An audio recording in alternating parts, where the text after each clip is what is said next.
கிறிஸ்துவின் சிந்தை மன்னிப்பு.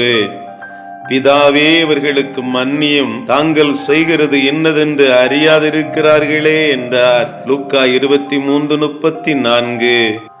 மன்னிப்பின் மகத்துவத்தை உலகறியச் செய்யும்படியாய் வாழ்ந்து காட்டியவர்தான் நம்முடைய ஆண்டவராகிய இயேசு கிறிஸ்து.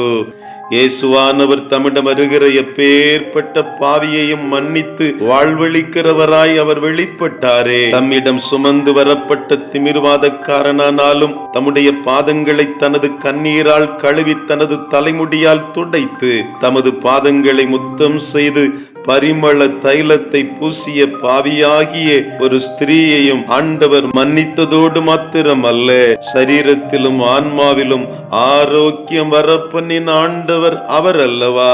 தனக்கு விரோதமாக குற்றம் செய்தவனுக்கு எத்தனை முறை மன்னிக்க வேண்டும் என கேட்ட பேதுருவிடம் 70 தரம் மட்டும் என கூறி மனம் வருந்தி மனம் திருந்தி வரும் பாவியை எத்தனை தரமானாலும் மன்னிக்க வேண்டும் என போதித்த நல்ல போதகர் அவர் அல்லவா. குற்றமற்ற இயேசுவை கல்வாரி சிலுவையில் அறைந்து வேதனைப்படுத்தியோரை அவர்கள் கொஞ்சம் கூட உணர்வடையாத வேளையிலும் கூட அவர்களுடைய மன்னிப்பிற்காய் பரமனிடம் மன்றாடும் மாண்பை பெற்றவராய் மன்னிப்பின் சிகரமாய் ஆண்டவர் ஜொலித்தாரே.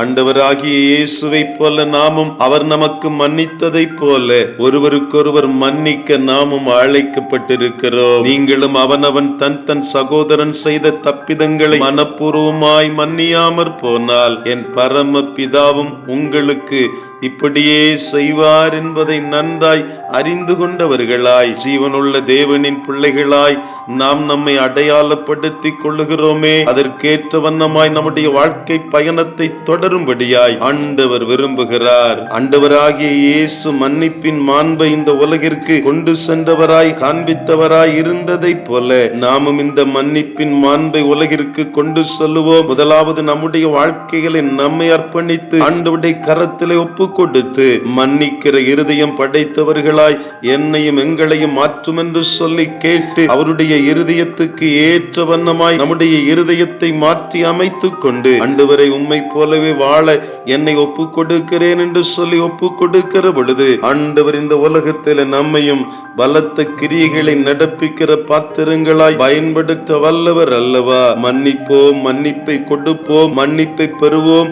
ஆண்டவரை சொந்த இரட்சகராய் ஏற்றுக்கொண்டு சொர்க்கலோகத்தை சொந்தமாக்க நம்மையும் அர்ப்பணம் செய்வோம்.